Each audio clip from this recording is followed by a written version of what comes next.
Bilang aktres, napatunayan na ni Kim Chiu ang kanyang husay sa industriyang ito. Kaya this time ay susubukan naman niyang masubugin pa ang talent. Matagal na siyang host. Actually, nominado si Kimi sa 36 PMPC Star Awards. 37 yan, 37 PMPC Star Awards for TV sa category na Best New Female TV Host sa programang It's Showtime. Kaya pati mga fanay ay super proud na proud talaga. May hirit naman ang ilan na sana raw pati sa hosting mag-partner din sina Kim at Paolo Avellino. Ay bongga ha. Pero alam niyo mga kaibigan, nakakatawa dahil nung nanalo, 'di ba si Kim sa as Best Actress sa 38 Star Awards. Ipapaliwanag lang natin na medyo umusog. Yes, dahil nga backlog po namin itong 37. Marami nagtatanong sa atin kahapon, bakit daw umurong? Dahil binabawi lang natin yung nawalang year nitong 37th PMPC Star Awards for TV. So yung latest namin, naganap na nung March 23. Na kung sa saan po, Dolby Theater yan. Naging Best Actress po si Kim. Yes, siya po yung Best Actress para sa kanilang serye ni Paolo na kanyang jowa. Hindi man sila umami para po sa linlang. Pero this time naman po, abangan kung this time ay may uuwi naman niya ang Best Female TV Host. Hindi lang yan ang aabangan. Showtime. Hindi lamang yan ang aabangan, kuya. Kasi di ba last time, parang nag-shooting sila ng last time hindi sila nakadalo eh. Di ba si Kim, hindi nakuha yung Best Actress niya. Hindi. Host nga siya eh. Host. Host siya na sila ni Paolo at si Piolo Pascual at ni Alden Richards. Ako, nalilito na ako sa Star Awards natin, Yung personal po na natanggap ni Kim. Tsaka si Paolo.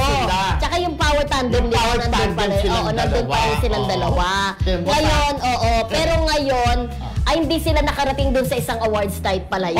Sa kabila, yung sa kay Tita Tessa Correct, nakarating sila. Pero ngayon, inaabangan ng mga fanay, ng mga Kim Pao, kung makaka-attend sila dito dahil alam naman natin, ongoing kasi. Yep. Yung serye, di ba? Hindi, pero ito nga, hindi pa naman natin alam kung mananalo si Kim Chiu. Correct. Pero sana kung mananalo siya Best Female TV Host, at sana makapag-host.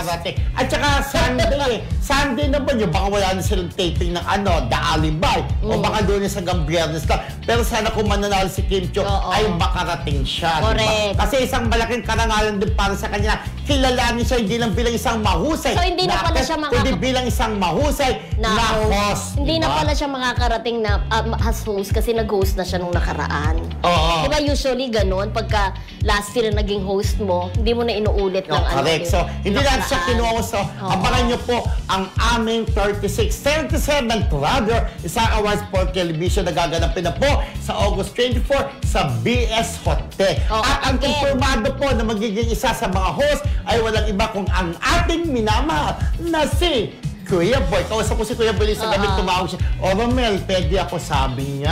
Kaya thank you very much, Kuya Boy, sa pagmamahal sa PMPC, diba? Correct, oo. At abang-abang ating mga Kim Pao, katulad ni Marcelita, diba, na swerte naman talaga no at that time na Star Awards natin, nakauwi siya dito sa Pilipinas. At nagpa-picture talaga siya kay kila Kim at saka kay Paolo, diba? At saka si Marcelita, nanonood kami ng hampas-hampas sa akin. Ang hindi nakarating si Kim, yung sumunod na nag-award sa atin. Hindi sila nakarating doon diba? Yun nga yun. Oo, yun nga yun. Yung Guillermo box office Chorbanes, diba? Good luck, oo. Yes, good luck, Kim Chiu. Abangan po kung may uwi niya ba ang Best Female TV Host sa darating na 37th Star Awards for Television. Hindi 36 37. 37. Oo.